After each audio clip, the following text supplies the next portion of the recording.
Body fluid and circulations. अब हम लोग एक नया चैप्टर एनसीईआरटी की रीडिंग करने जा रहे हैं। Pure NCERT line by line रहेगा, पॉइंट बाय पॉइंट रहेगी, एक एक अक्षर को हम लोग एक्सप्लेन करेंगे। ठीक है, बॉडी फ्लूइड एंड सर्कुलेशन को। ठीक है, बॉडी करने का मतलब हमारा शरीर की बात हो रही है, फ्लूइड करने का मतलब कि हम लोग में जो भी ब्लड्स की बात है वो, और सर्कुलेशन करने का मतलब कि उसी को दोहराया जा रहा है वो। ठीक है, तो बॉडी फ्लूइड एंड सर्कुलेशन की बात करेंगे। ठीक है, यू हैव, इस चैप्टर में बहुत आसान चैप्टर रहेगा, बहुत WBC RBC ये सब के बारे में ही हम लोग को जानना है, जो कि हम लोग को पहले ही से ऑलरेडी पता रहेगा। बहुत सारे चीज़ हम लोग जो पढ़ेंगे लाइन बाय लाइन, उसको हम लोग फोकस करके सुनने का प्रयास करेंगे। You have learn that the all living cells, सभी लिविंग सेल्स है वो प्रोवाइडेड करती है न्यूट्रिशन, किसी को O2 को, and another the essential substance, और another essential, and also the wastage, also waste और हार्मफुल सब्सटेंस होती है वो जो प्रोड्यूस होती है हमारे शरीर का, वो रिमूव हो जाती है। हमने ब्रीदिंग वाला में भी देख रहा था कि हार्मोन सब्सटेंस कैसे रिमूव हो रही है फॉर द हेल्दी फंक्शनिंग, वो हेल्दी फंक्शनिंग, और रिमूव वेस्टेज सब्सटेंस को बाहर फेंक देने से ही फ़ायदा है, क्योंकि वो हमारे शरीर के अंदर रहेगा तो वो दिक्कत ही करेंगे। ठीक है, तो हेल्दी रहने के लिए it is therefore the essential, it is therefore the essentials to have the efficient mechanism for the movements of the substance of the to the cells and from the cells। कह रहा है क्या कि वो जो efficient mechanism है, वो movements है, वो सब्सटेंस का, वो बहुत ज़्यादा इफ़िशियंट है, बहुत ज़्यादा ज़रूरत होती है हम लोग को सेल के लिए या हम लोग को ब्लड के लिए। Different groups of the animals have the involve different method of the transportation. जिससे फिल्म के अनुसार से बोल रहा है कि किसी में क्लोज्ड सर्कुलेशन होता है, किसी में ओपन सर्कुलेशन होता है। क्लोज सर्कुलेशन कहने का मतलब क्या, कि जैसे हम लोग में क्लोज सर्कुलेशन होता है, ब्लड कहीं पे जहाँ तहाँ नहीं बिक रहा है, जैसे लीवर के पास जाना है तो लीवर के थ्रू, ब्लड के थ्रू, विजल्स के थ्रू ही जाती है लीवर के पास। लेकिन जैसे कौन है, AC याद रखिएगा, आर्थोपोडा, आर्थोपोडा और जैसे ये सब हो गया छोटे छोटे वाला, मान लीजिए कि एनीलिडा हो गया। ये सब में क्या होता है कि डायरेक्ट, जैसे कोई ऑर्गन्स के पास है वहाँ पे जाके डायरेक्ट ब्लड को ऐसे छीट दिया, तो वो ओपन सर्कुलेशन होता है। हम लोग में कैसा होता है, क्लोज सर्कुलेशन होता है, ब्लड जहाँ तहाँ क्षेत्र रहता है वो नहीं रहता है। तो एक मेथड ट्रांसपोर्टेशन क्या होती है सर, डिफरेंट डिफरेंट होती है। Simple organism like spongy and Coelenterata circulates the, देखिएगा दे ही दिया एग्जाम्पल, स्पॉन्जी हो गया, सेलेंट्रेटा होता है circulate water from the surrounding through the whole body to facilitate the exchange of the substance. वो स्पॉन्जी और सेलेंट्रेटा होती है जो कि अपने कोई भी सब्सटेंस को कैसे एक्सचेंज करती है सर, तो वो एक्सचेंज करती है पूरे बॉडी को, एक्ट कैविटी को। ठीक है ना, जो कि फैसिलिटेट करती है exchange of substance. More complexes organism use special fluid को, मोर कॉम्प्लेक्सेस ऑर्गेनिज्म, बहुत ज़्यादा कॉम्प्लेक्स ऑर्गेनिज्म जो बहुत बड़े हम लोग हो गए, कोडेटा हो गया, हेमिकोडेटा हो गया, इससे ऊपर वाला हो गया, वो कॉम्प्लेक्सेस होती है, वो बॉडीज को ट्रांसपोर्ट करती है सच एज मटेरियल्स। ठीक है, blood is the most commonly used body, blood है जो कि हम लोग का सबसे ज़्यादा यूज्ड होने वाला है, ब्लड याद रखिएगा। ब्लड हम लोग पूरे इस चैप्टर में ब्लड के ही बारे में हम लोग पढ़ने वाले हैं। ये most commonly used fluid by the most higher organism including the humans for the purpose. Another body fluid called lymphs also helps to the transportation of the substance in this chapter। यानी कि ब्लड और lymph के बारे में हम लोग को पढ़ना है। In this chapter you will learn about the composition of the property of the body, blood and lymph composition, कितना परसेंट क्या है कि क्या नहीं है, इस तरीके से tissue fluid and mechanism of the circulation of the explain. यहाँ आगे करके हम लोग को एक एक करके एक्सप्लेन करके पढ़ना है। ठीक है, यहाँ तक क्या बताया, यहाँ तक ये बताने का प्रयास किया कि हम लोग को वेस्टेज मटेरियल जो कि शरीर से बाहर करते हैं, और यूजफुल मटेरियल हम लोग को शरीर को अंदर करते हैं। वो यूजफुल मटेरियल जाता कैसे, तो ट्रांसपोर्टेशन के थ्रू जाती है। वो ट्रांसपोर्टेशन अलग अलग प्रकार का होता है, ओपन ट्रांसपोर्टेशन, क्लोज ट्रांसपोर्टेशन। ये ओपन क्लोज कहाँ पढ़ना, तो एनिमल किंगडम वाला चैप्टर में पढ़ना। तो ओपन कहने का मतलब क्या होता है कि वो डायरेक्ट कोई भी जो ऑर्गन्स है उसके ऊपर बात कर देती है, डायरेक्ट ब्लड को जाकर वहाँ पे छीड़ देती है। क्लोज में होती है वो ब्लड विजल्स के थ्रू जाती है, चाहे तो आर्टरी के थ्रू जाए, कैपिलरी के थ्रू जाए, चाहे तो वेंस के थ्रू जाए। ठीक है, और वो इसको हम लोग दो को मेन पढ़ रहे हैं, ब्लड और लिम्फ, दोनों का कंपोजिशन कितना है, क्या है, ये सब हम लोग को पढ़ना है। आगे बढ़ते हैं। ब्लड क्या है, और ब्लड में, blood is special connective tissue, हम लोग जानते ही हैं, वाइडली डिस्ट्रीब्यूटेड भी हुई आती है, बट स्पेशल कनेक्टिव टिश्यू है जो कि फ्लूइड मैट्रिक्स प्लाज्मा और फॉर्म्ड एलिमेंट करती है। तो फॉर्म एलिमेंट में कौन कौन आ गया, फॉर्म एलिमेंट में RBC WBC प्लेटलेट्स आ जाती है। फॉर्म एलिमेंट में कौन कौन आ जाती है, RBC WBC प्लेटलेट्स आ जाती है। ठीक है, और प्लाज्मा में वो लिक्विड लाइक स्ट्रक्चर होती है, वो आ जाता है। तो ये 55% होती है प्लाज्मा, और ये कितना होती है 45% होती है प्लाज्मा, ठीक है। तो ये कह रहा है। अब बात करते हैं प्लाज्मा के। अब प्लाज्मा में जैसे ये तो फॉर्मूला में बता दिए, आरबीसी डब्ल्यूबीसी और ये प्लेटलेट्स, उसी प्रकार से अब यहाँ पे देखिए प्लाज्मा में क्या क्या रहेंगे, तो प्रोटीन्स रहेंगे, वाटर्स रहेंगे, मिनरल्स रहेंगे, आयंस रहेंगे, लिपिड्स रहेंगे। इसको मैं क्या क्या इसको मैंने फॉर्मूला में क्या कर दिया, आरबीसी डब्ल्यूबीसी प्लेटलेट्स कर दिया। उसी प्रकार से प्लाज्मा में क्या रहेगा, वाटर्स रहेगा, मिनरल्स रहेगा, आयंस रहेंगे, लिपिड्स रहेंगे, इस प्रकार के बहुत सारे चीज़ें रहेंगे। तो पहले बात करते हैं प्लाज्मा की ही बात करते हैं। प्लाज्मा होते कितने परसेंट है सर, 55% होते हैं, ठीक है। 50 प्लाज्मा इज स्ट्रॉ कलर, कैसा कलर होते हैं सर, स्ट्रॉ कलर। आप लोग पता चलता होगा स्ट्रॉ कलर कैसा होता होगा, स्ट्रॉ कलर। विस्कस फ्लूइड होती है, विस्कस फ्लूइड करने का मतलब ना ज़्यादा सॉलिड है ना ज़्यादा लिक्विड है, कंसिस्टिंग द कितना percent sir, 55%। Therefore the bloods 90 to 92% of the plasma, 90 to 92% plasma कहाँ पे, पानी में। प्लाज्मा में पानी कितना होता है सर, 90 से 92%। प्लाज्मा में पानी कितना होता है, 90 से 92, समझ रहे हो, 90 से 92। फिर प्रोटीन्स कितना होता है, 6 से 8। कैसे याद रखेंगे सर, प्रोटीन में देखिए 6 से 7 अक्षर होता है, तो उसी का याद रखिएगा 6 से 8 अक्षर। और लिपिड्स कितना होता है, और नहीं लिखा हुआ, लिपिड्स कितना होता है सर, आयंस कितना होता है, 1% होता है। आयंस कितना होता है, 1% होता है। लिपिड्स कितना होता है, 2 से 3% होते हैं, ठीक है। इस तरीके से याद रखिएगा। Fibrinogen, globulin, albumins are the major proteins. ये 3 प्रकार का प्रोटीन्स है, जो कि फाइब्रिनोजेंस हम लोग पहले ही बता दें क्लॉटिंग का रूप में काम करती है। ग्लोबुलिन्स होती है जो कि डिफेंस का काम करती है, और एल्बुमिन्स होती है जो कि ऑस्मोटिक बैलेंस करती है। बहुत अच्छा चीज़ लेती है कि एल्बुमिन्स होते हैं जो कि ऑस्मोटिक, एल्बुमिन्स ऑस्मोटिक, और फाइब्रिनोजन प्लेटलेट्स होती है जो कि क्लॉटिंग करने का काम करती है, और ग्लोबुलिन्स होती है जो कि डिफेंस करने का काम करती है। ये चैप्टर थोड़ा सा बड़ा है एनसीईआरटी के अनुसार से, ताकि हम लोग थोड़ा सा इसको फास्ट पास करने का प्रयास करेंगे। Fibrinogens are needed for the clotting और coagulation of the blood. Fibrinogens क्या है सर, वो क्लॉटिंग के लिए और कोंगुलेशन के लिए काम करती है। फाइब्रिनोजेंस मतलब कि कहाँ पर कट गया तो उसको क्लॉट कैसे करना है, उसको रूप में वो काम करती है, कोंगुलेशन करने का काम करती है। ग्लोबुलिन्स क्या होती है सर, वो प्राइमरीली इन्वॉल्व टू डिफेंस करने का मतलब कि डब्ल्यूबीसी जैसे डिफेंस जैसे काम करने का काम करती है, ठीक है, of the body. Albumins helps to osmotic balance, albumins क्या करती है, ऑस्मोटिक बैलेंस को वो मदद करती है। Plasma also contains the smaller amount of the minerals, और प्लाज्मा में जैसे मिनरल्स में ये हो गया, सोडियम हो गया, पोटासियम हो गया, कैल्शियम हो गया, पोटासियम नहीं कैल्शियम, मैग्नीशियम, SiO3 और chloride ions, glucose, amino acid, lipids, ये सब भी वहीं पे पाए जाते हैं, प्लाज्मा में ही पाए जाते हैं, present in the plasma. They are always transmitted into the body, वो हम लोग बॉडी को मिलती है। Factor of the coagulation and clotting are also present in the plasma inactive. जैसे अभी वो पहले से वो प्रेजेंट होते हैं तो कैसा फॉर्म में रहती है, कोंगुलेटिंग जो हम लोग को कहीं पे कटता है तो उसको वो हर हमेशा एक्टिव फॉर्म में रहती है, नहीं, हर हमेशा वो इनएक्टिव फॉर्म में रहती है। जब कटती है तब वो एक्टिव फॉर्म में आती है। ऐसे यहाँ पे जो प्लेटलेट्स का जो है सेल वहाँ पे ये है, लेकिन वो किस फॉर्म में है, एक्टिव फॉर्म में है, नहीं, इनएक्टिव फॉर्म में है। और जैसे यहाँ पे कटती तो वो एक्टिव फॉर्म में आने का मतलब कि वो काम करना स्टार्ट कर दे, समझे, काम करना स्टार्ट कर दे। Plasma without clotting factor that is called serum. ये क्वेश्चन बहुत आता है, याद रखिएगा। सेरम क्या होता है सर, सेरम क्या होता है कि क्लॉटिंग फैक्टर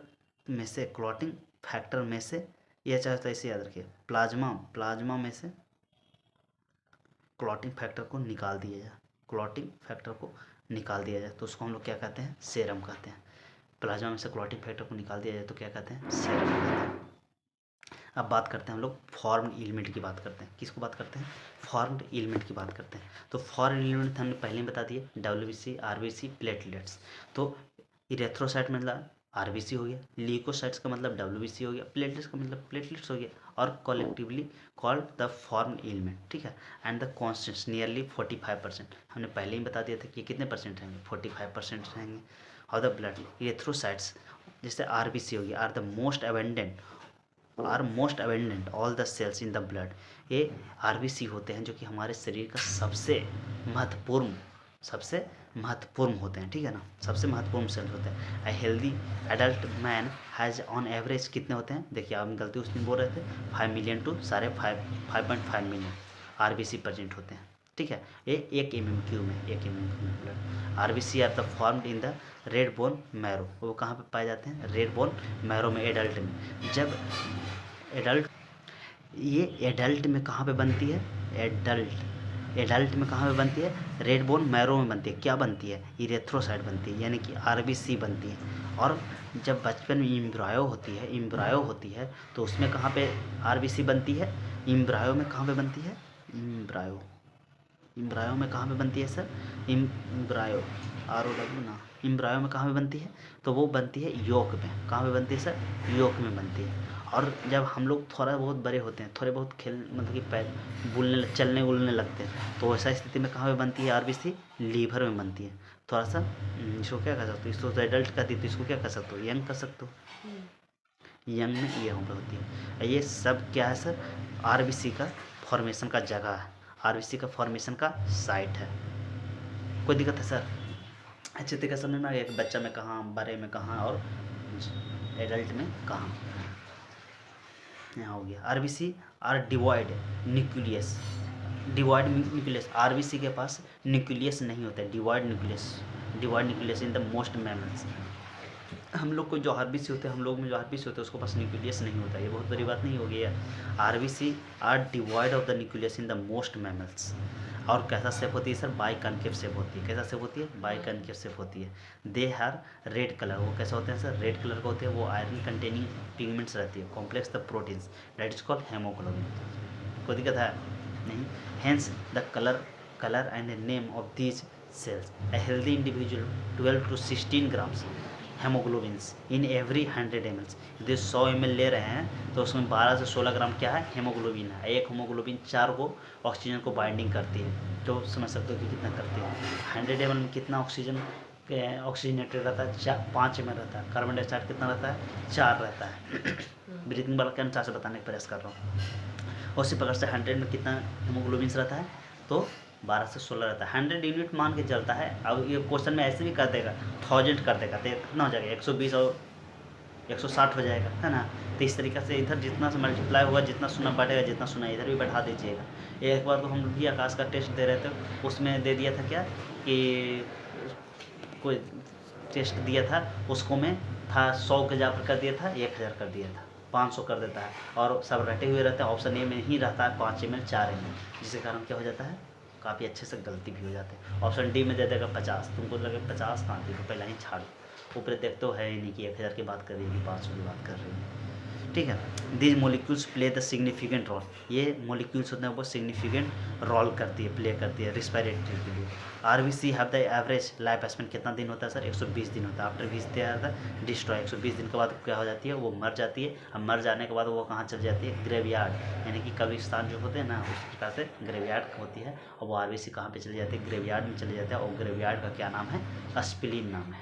क्या नाम है? अस्प्लिन नाम है। आरबीसी मर गया, आरबीसी मर के कहाँ चला गया? ग्रेवयार्ड में चला गया। ग्रेवयार्ड का नाम क्या है? अस्प्लिन नाम है।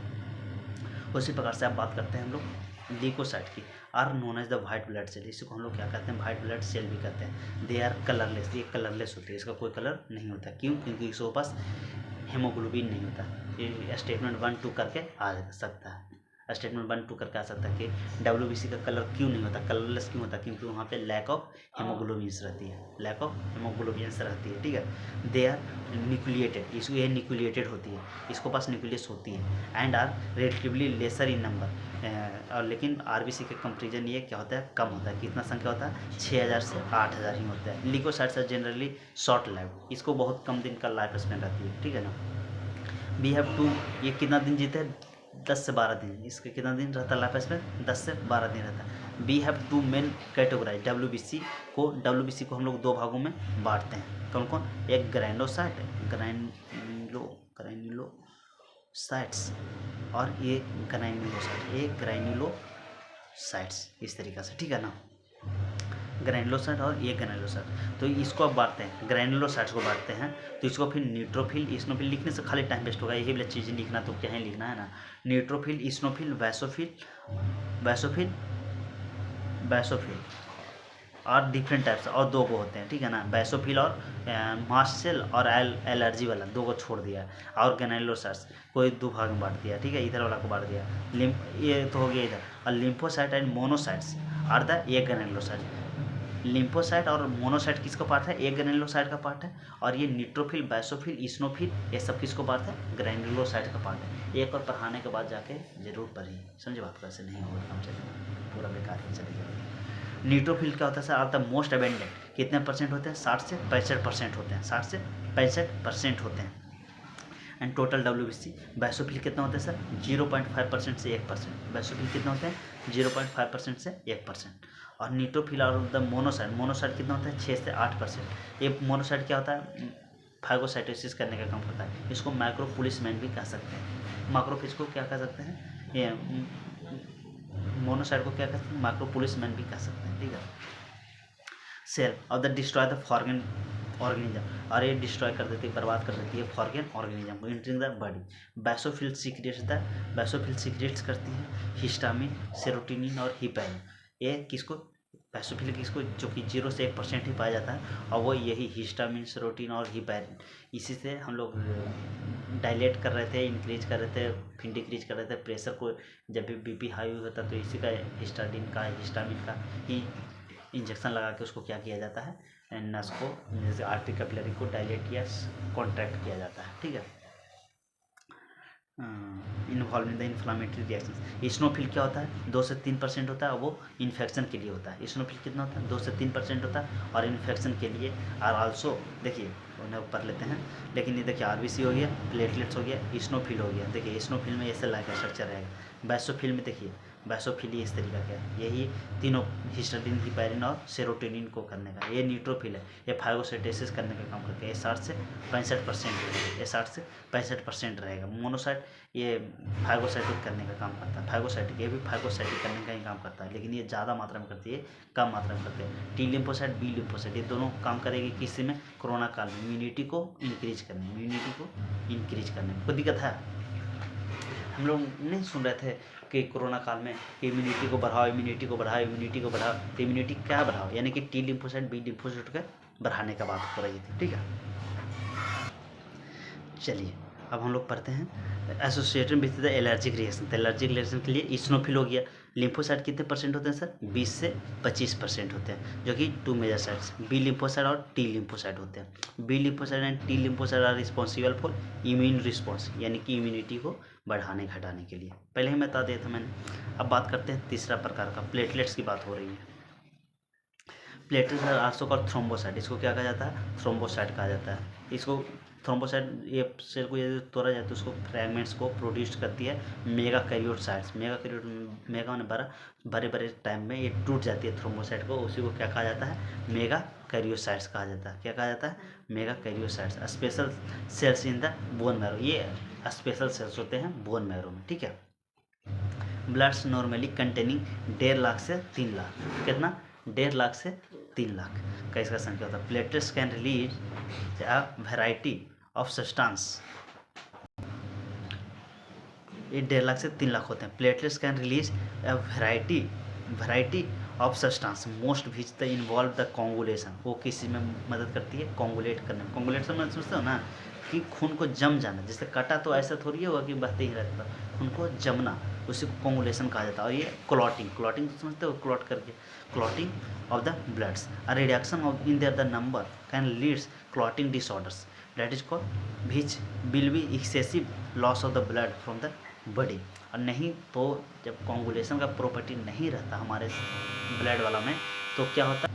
ये जब हम लोग के पास नहीं कैपेसिटी रहता प्लेटलेट्स को कोंगुलेशन का, तो ऐसा होता कि एक बार करता तो आदमी का पूरा ब्लड ही कर जाता, पूरा बर्बाद हो जाता।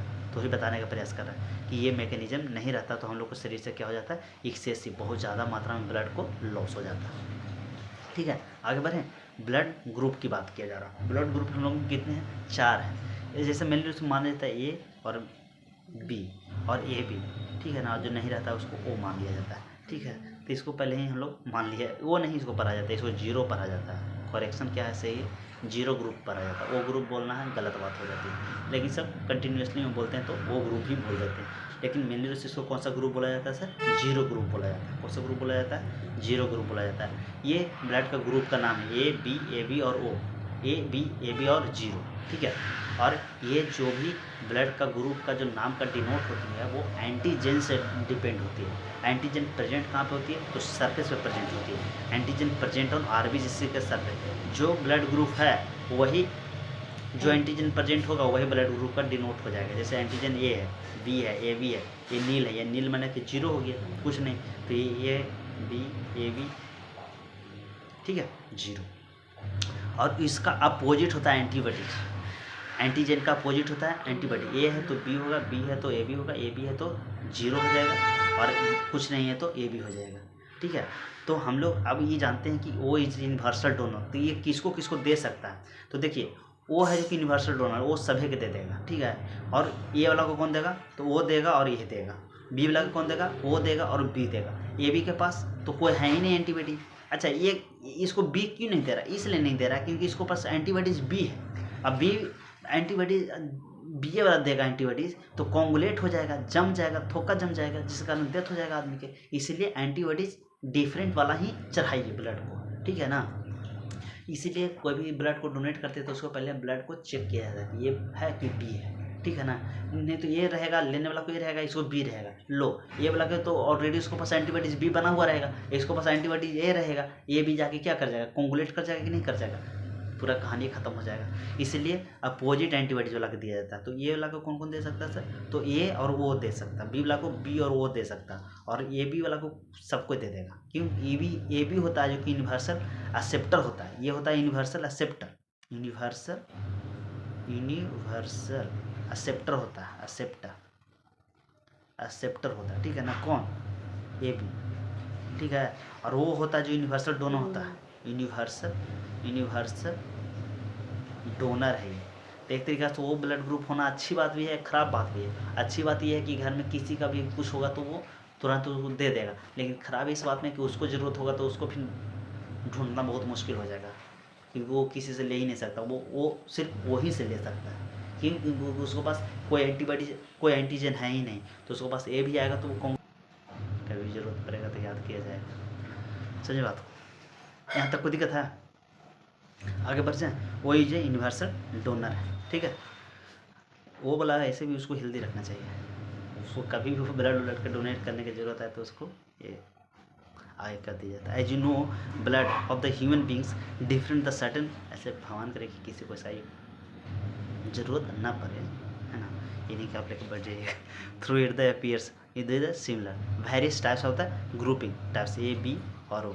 ये आर एच, ये रिसेस वाला क्या कहानी है सर? तो रिसेस जो बंदर हम लोग का अफ्रीका वाला जो बंदर से हम लोग का जो प्रजाति आया है, तो जिसको वाला उस बंदर वाला में रहता है एंटीजन, तो वो आर एच पॉजिटिव हो जाता है। जिसमें उस बंदर वाला गुण नहीं रहता वो निगेटिव ब्लड ग्रुप हो जाता है। यदि आपको वो पॉजिटिव है तो रिसेस बंदर वाला ग्रुप है, और हम नहीं है जिसको पास तो वो निगेटिव हो जाती है। ये पॉजिटिव ये निगेटिव उसी के अनुसार से रिसेस बंदर का जो एंटीजन ये था उसी के अनुसार से पता चलता है, ठीक है। अब बात करते हैं ABO grouping. ABO grouping is based in the presence और एब्सेंस। एबीओ ग्रुपिंग है जो कि परसेंस और absence of two surface antigens chemicals that can induce the immune response on the RBC namely A and B, ठीक है, A and B. Similarly the plasma differs the individual contains the two natural. जितना चीज़ बता दिए वही है, ठीक है ना। इसको आप देखिए यूनिवर्सल डोनर, यूनिवर्सल एक्सेप्टर यहाँ पे लिखेगा, वो कोई मीनिंग बनता नहीं है, देखिए है ना। यूनिवर्सल एक्सेप्टेंट सब समझा दिया गया, ठीक है ना। ये 4 प्रकार का होता है, ठीक है। और इसको हम आगे बढ़ते हैं, ठीक है, ताकि रीडिंग देने से कोई फायदा उतना है नहीं।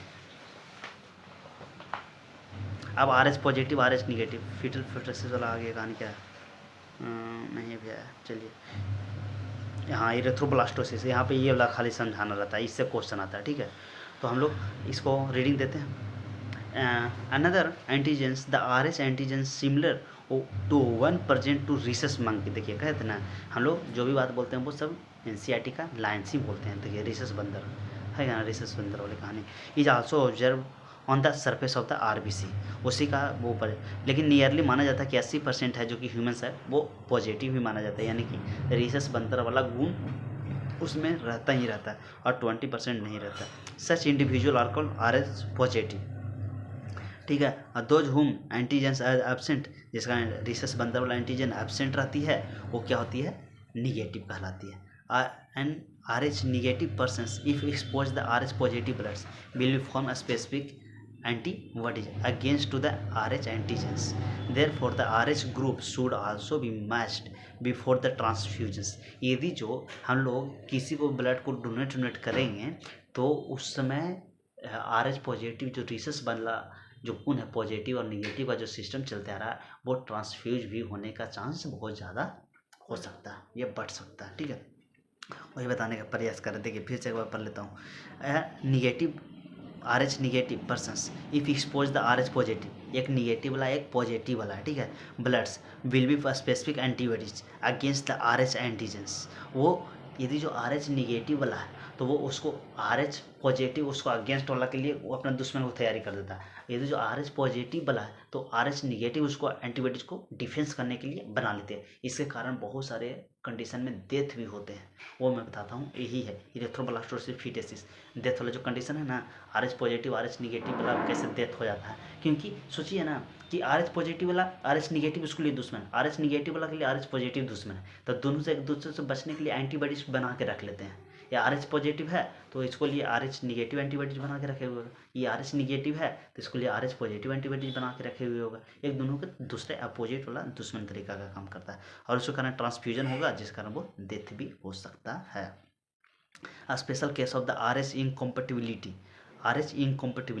mismatching has been observed between the RH negative and the pregnant mothers with the RH positive blood foetus. अच्छा, ये वाला मैं कहानी के तरीके से सुनाता हूँ, ठीक है ना। ये इससे क्वेश्चन खूब भर के आता है और बहुत अच्छे है। ये इरेथ्रोब्लास्टोसिस, ये क्या है, इसको पूरा नाम बोला जाता है, यहाँ ध्यान दीजिए, इरेथ्रोब्लास्टोसिस। ये उससे क्या ये बताना चाह रहा है, ये बताना क्या चाह रहा है कि मान लीजिए कि एक ये मदर है, ठीक है, ये क्या है, मदर है। इसको बस मान लीजिए कि कोई निगेटिव है, जैसे मान लेते हैं कि ये निगेटिव ब्लड ग्रुप है, ठीक है, ये निगेटिव ब्लड ग्रुप है, ठीक है, यानी कि इसको बस निगेटिव RH हो गया, निगेटिव वाला हो गया। निगेटिव कहने का मतलब कि RH वाला प्रेजेंट ही नहीं है, और इसमें ये हो गया क्या,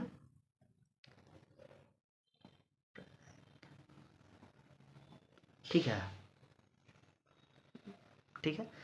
तो इस स्थिति में ये आया फीटस, ये फीटस आ गया। ये कैसा था, ये पॉजिटिव था। ये कैसा ग्रुप थी, निगेटिव था, ये पॉजिटिव था। ऐसा स्थिति में क्या होता है कि हमने पहले ही बता दिया है कि निगेटिव वाला के लिए पॉजिटिव दुश्मन है, पॉजिटिव वाला के लिए निगेटिव दुश्मन है। तो ऐसा स्थिति में ये तो एक दूसरे इसको क्या बोलते हैं हम लोग, इसको थ्रू उसको खाना मिलते रहता है, इसको थ्रू उसको खाना, प्लेसेंटा के थ्रू खाना उसको मिलते रहती है। तो यहाँ तक तो वो ट्रांसफ्यूज नहीं हो रहा था, ये पॉजिटिव वाला पॉजिटिव के पास रह रहा था, निगेटिव वाला निगेटिव के पास रह रहा था। लेकिन जब वो लास्ट है के बाद, जब वो लास्ट में कट लगता है, यहाँ पे जब कट लगता है, तो कट जब लगता है इसमें, इसको जब कट लगाया जाता है, इसको कट लगाया जाता है, उस समय बहुत ज़्यादा चांस रहती है कि इसका जो पॉजिटिव है वो मदर में चले जाएगा, मदर में चले जाने का चांस बहुत ज़्यादा रहता है। हाँ, बहुत ज़्यादा रहता है, आज चल ही जाते हैं, ऐसा मान के चलिए, ठीक है। तो इसी सेंस में यदि जो ये फिर से मान लीजिए कि वो होते हैं, प्रेग्नेंट होते हैं, तो वो जो नेक्स्ट फीटस है वो मान लीजिए फीटस है जो कि मान लीजिए कि बाय द चांस कि वो फिर से क्या हो गया है सर, पॉजिटिव है, फिर से वो पॉजिटिव है। तो ये पॉजिटिव के लिए ऑलरेडी इसको बता गया था एक बार, तो एक बार गया था तो इसको लिए तो एंटीबॉडीज बना के रख लिया होगा, ये मदर एंटीबॉडीज इसको बस बन गया ना, पॉजिटिव के लिए एंटीबॉडी बन गया। बाबू समझिए, इससे बहुत क्वेश्चन आता है, एंटीबॉडी इसको लिए बन गया, एंटीबॉडी बन गया। एनसीईआरटी में क्या लिखा नहीं समझ में आता है, ये RH पॉजिटिव के लिए एंटीबॉडी बना लिया है ये पहले ही से। अभी ये जब नेक्स्ट टाइम ये बच्चा जो फीटस है वो पॉजिटिव गेन करेगा, ये पॉजिटिव दोनों टकरा जाएगा, ट्रांसफ्यूज हो जाएगा, इसका क्या हो जाएगा, डेथ हो जाएगा। क्या हो जाएगा, डेथ हो जाएगा। तो ऐसा तो नहीं सुनते होंगे कि एक जन्म दिए एक बच्चा को, फिर नेक्स्ट जनरेशन करी वो बच्चा सब मर ही जा रहा है। मरता तो नहीं है, 2 बच्चा भी होते हैं, 3 बच्चे भी होते हैं। हम लोग खुद ही तो 3 भाई बहन हैं। तो ऐसा क्यों नहीं होता है? इसलिए नहीं होता कि इस तरीका के जब हुआ तो उसको 22 या 24 आवर्स, वो ध्यान में नहीं है मेरे को, ठीक है ना। अभी मान के चलते हैं 24 आवर्स ही मान के चलते हैं, ठीक है। 24 आवर्स के बीच में ही एक इंजेक्शन लगना चाहिए उसको। वो इंजेक्शन का नाम क्या रहना चाहिए, एंटी RH एंटीबॉडीज। उस 24 आवर के बीच में एक इंजेक्शन लगता है, उसको नाम क्या रहता है, एंटी RH एंटीबॉडी, एंटीबॉडीज, ठीक है ना। ये इंजेक्शन का नाम है, इंजेक्शन का नाम, जिसके कारण ये नेक्स्ट बच्चा सेफ हो सकता है। एक कंडीशन ऐसा भी हो सकता है ये निगेटिव आ गया हो तब भी बच सकता है। तो निगेटिव के लिए तो ऑलरेडी नहीं ना बच पाएगा, कहीं क्यों नहीं सर, क्योंकि निगेटिव ही है, मदर भी निगेटिव ही है। समझ में आ रहा है? तो इसी तरीका की पूरा प्रोसेस को हम लोग क्या कहते हैं, इलास्टोब्लास्टोसिस। थोड़ा सा हो सकता है कि अच्छा से मैं नहीं लिख पाया हूँ, लेकिन इसको ये जो पीछे कर कर के बार बार सुनिएगा तो कॉन्सेप्ट यही है। मैं फिर से समझा देता हूँ मोटा मोटी कि मदर निगेटिव है।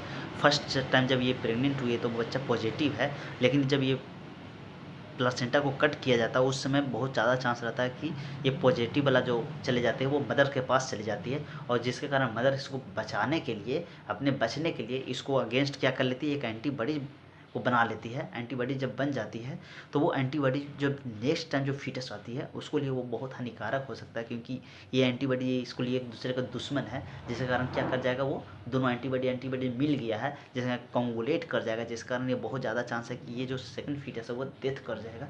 उससे बचने के लिए एक इंजेक्शन लगाया जाता है जिसको नाम किया है एंटी RH एंटीबॉडी, जो कि 24 आवर्स के विदिन लगाया जाता है। कभी कभी डॉक्टर को भी मिस्टेक से ये छूट जाता है, याद ही नहीं रहता, ध्यान में ही नहीं रहता है।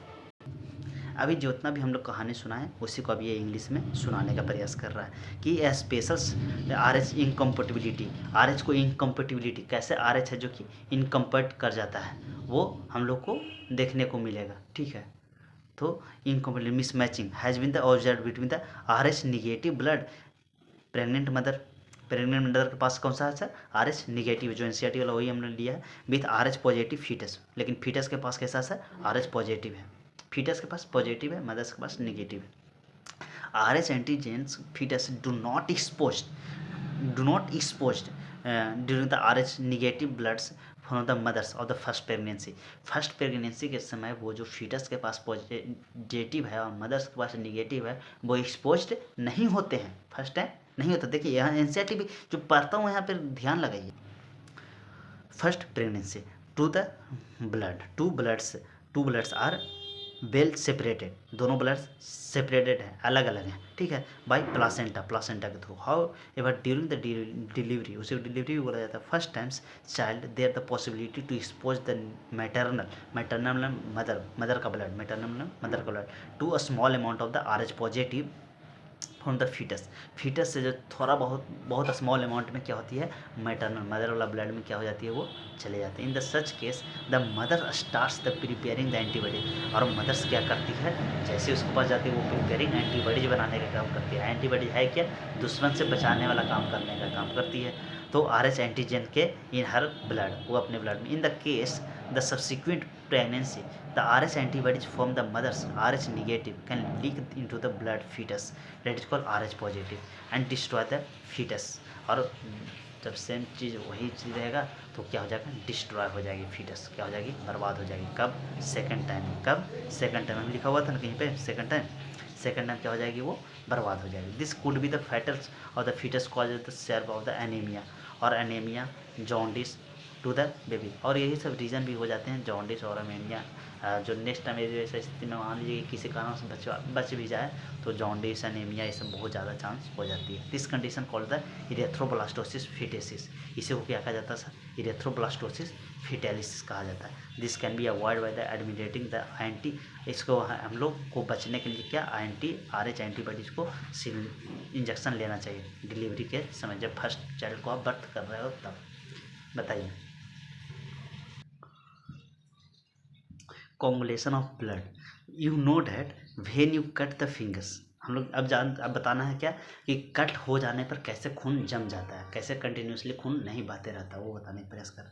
You know that when you cut your fingers hurt yourself your wound, यानी कि घाव, वुंड में घाव होते हैं, does not continue to bleed to the long time, और लंबे समय तक के जहाँ से कटती है वहाँ पर लंबे समय तक के खून नहीं बहते रहते हैं। Usually the blood stop flowing after the some time, कुछ समय के बाद क्या हो जाती है, खून वहाँ पे क्या हो जाती है, रुक जाती है। डू यू नो व्हाई, क्यों रुक जाती है? ब्लड एग्जीबिशन द क्लॉटिंग और clotting response to injury the trauma, और इसी को ड्रामा भी कहा जाता है। हाँ, कटता है जहाँ पे उसको ड्रामा भी कहा जाता है। हाँ हाँ, वही जो भी है संस्कृत में। This a mechanism to the prevent, ये मैकेनिज्म करती है, प्रिवेंट करती है, बचाती है, किससे? Loss of excessive loss of bloods को, हमारे शरीर से ज़्यादा खून ना बह जाए, उससे ये क्या करती है, बचाती है। You would have to observe the dark reddish brown, वो वहाँ पे एक डार्क रेडिश ब्राउन आ जाती है, जिसको अस्कम भी कहा जाता है, जिसको खोटी हम लोग बोलते हैं गाँव में, कि खोटी पड़ गई है। डेट इज अस्कम from the site of the cut injury, जहाँ पे कटती है वहाँ पे क्या हो जाती है, अस्कम का ये हो जाती है during the period of the time, कुछ समय के बाद। इट इज अ क्लॉटर और coagulation formed by the network thread like called fibrins, वहाँ पे जहाँ पे कटती है, जहाँ पे कटती है उसको फाइब्रिज कहते हैं। क्या? जहाँ पे कटती है वहाँ पे फाइब्रिज लाइक स्ट्रक्चर बन जाती है। जैसे इसको पूरा मैकेनिज्म में लिख दूँ, जैसे यहाँ पे प्लेटलेट्स है, ठीक है, प्लेटलेट्स है, ठीक है बाबू, ये थ्रोम्बोकाइनेज को एक्टिव करती है। किसको एक्टिव करती है? थ्रोम्बोकाइनेज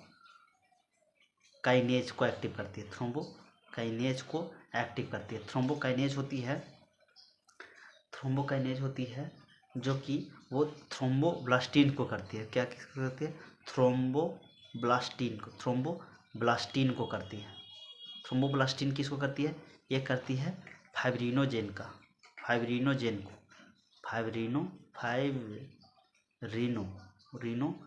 को करता है। अब फाइब्रिनोजेन किसको करती है? फाइब्रिन के करती है। अच्छा, छूट गया थोड़ी। ये थ्रोम्बोस्टिन किसको करती है? प्रोथ्रोम्बिन को करती है, प्रोथ्रोम्बिन को करती है, अब प्रोथ्रोम्बिन किसको करती है? थ्रोम्बिन के करती है, थ्रोम्बिन को करती है। और थ्रोम्बिन फाइब्रिनोजेन के करती है। ये फाइब्रिनोजेन किसको करता है? फाइब्रिन को करती है, ठीक है ना। यही फाइब्रिन की बात वो कर रही है, ये जो फाइब्रिन लिख रही है ना, फाइब्रिन, तो यही फाइब्रिन की बात कर रही है। ये क्या करती है? इस तरीका का थ्रेड लाइक स्ट्रक्चर बना देती है, ठीक है ना। इट इज़ द डेड, ये डेड होते हैं और डैमेज्ड फॉर्म एलिमेंट होते हैं, डेड और डैमेज्ड फॉर्म एलिमेंट होते हैं हमारे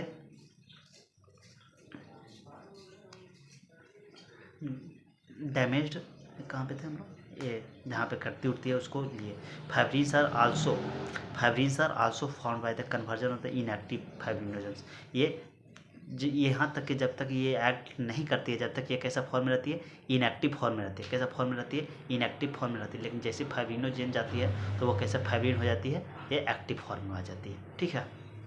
एक स्टेप है, ठीक है ना, कि वहाँ पे जब तक वहाँ पे ठकठकाएगा नहीं आदमी, जब तक कोई गेट खोलेगा नहीं। जब गेट खोलेगा तो फिर पूछा जाएगा कि कौन है, किन से मिलना, उसको बाद ही जौन रूम में उसको जाना होगा, जौन फ्लोर पे जाना होगा, उससे जाएगा आदमी। उस तरीक़े से याद रखिएगा।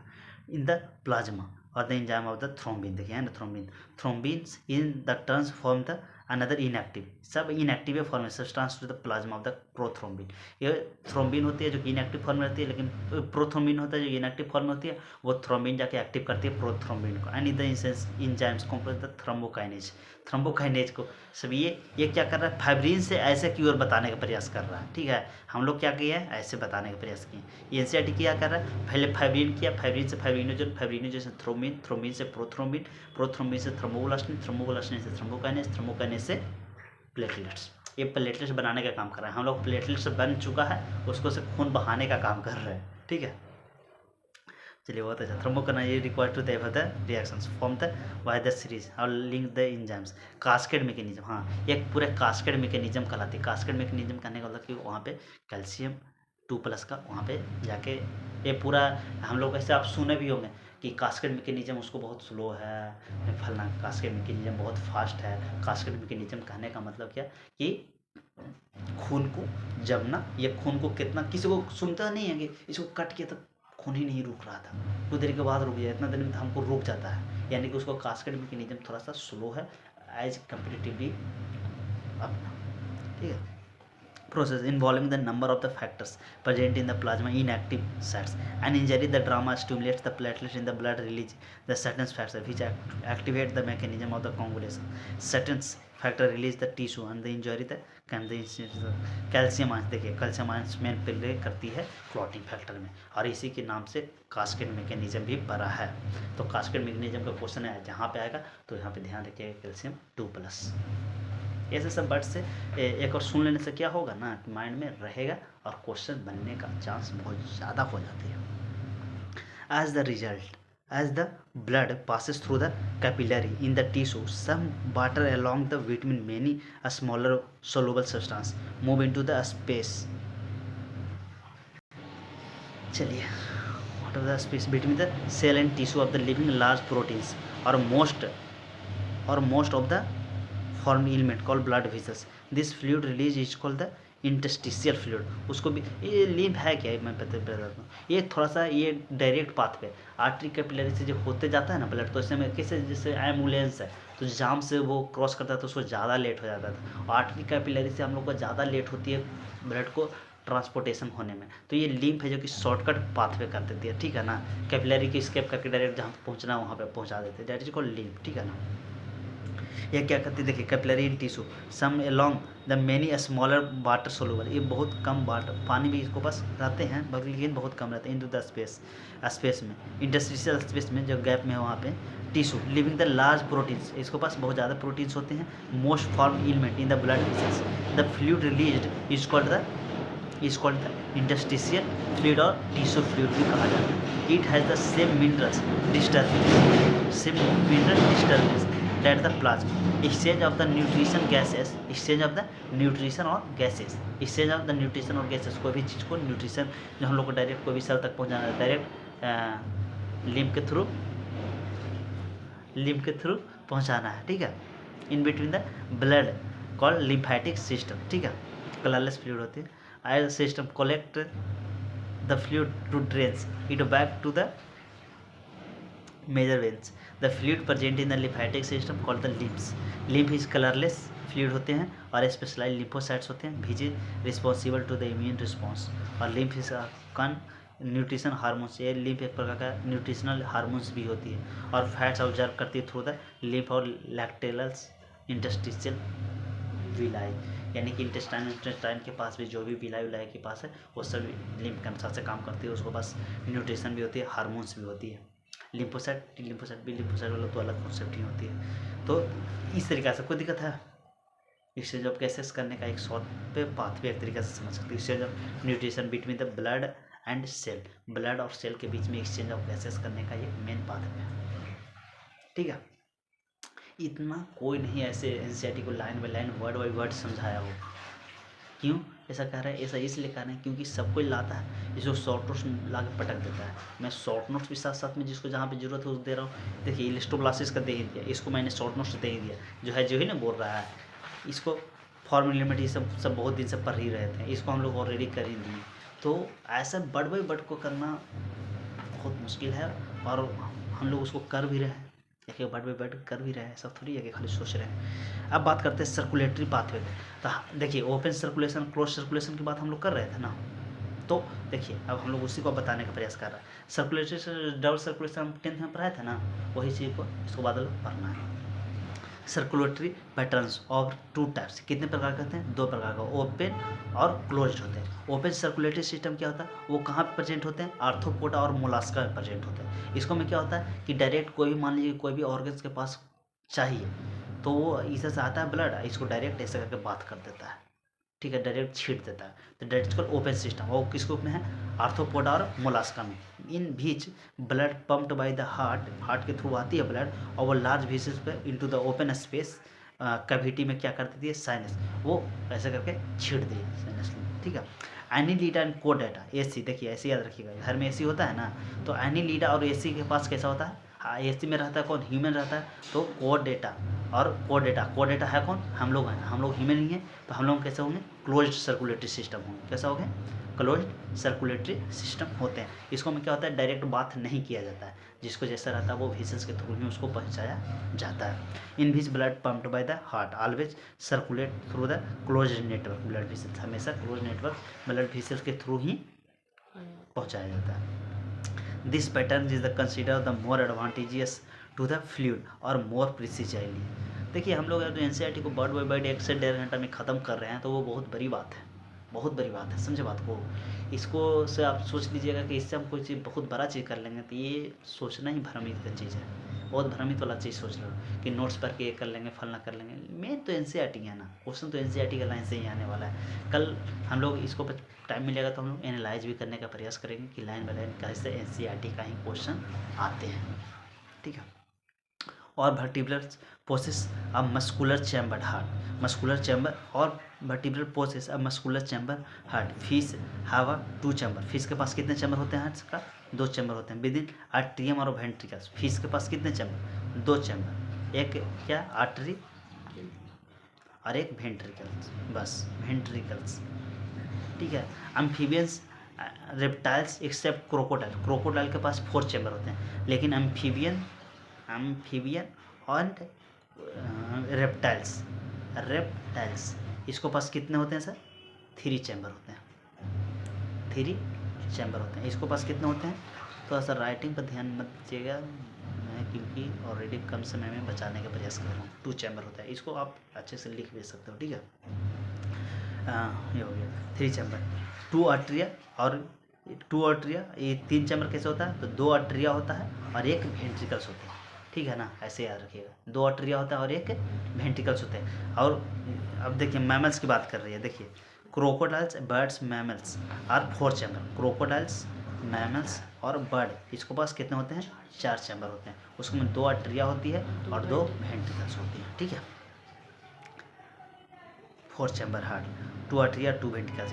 इन fish the heart pumps deoxygenated blood और oxygenated blood through the gills. कह रहा है क्या कि मछली में जो होती है उसको हार्ट्स कैसे करती है, पंप्स डीऑक्सीजनेटेड ब्लड आया यानी कि कार्बन डाइऑक्साइड वाला ब्लड आया, वो ऑक्सीजनेटेड गिल्स के थ्रू वो ऑक्सीजनेटेड ब्लड को बाहर करता है और वो अंदर करती है, अंदर आया हार्ट के पास आया डीऑक्सीजनेटेड ब्लड, गिल्स के थ्रू वो एक्सचेंज करती है क्योंकि वेंट्रिकल्स एक ही होती है, उसके पास एक्सचेंज किया डायरेक्ट बाहर गिल्स के थ्रू,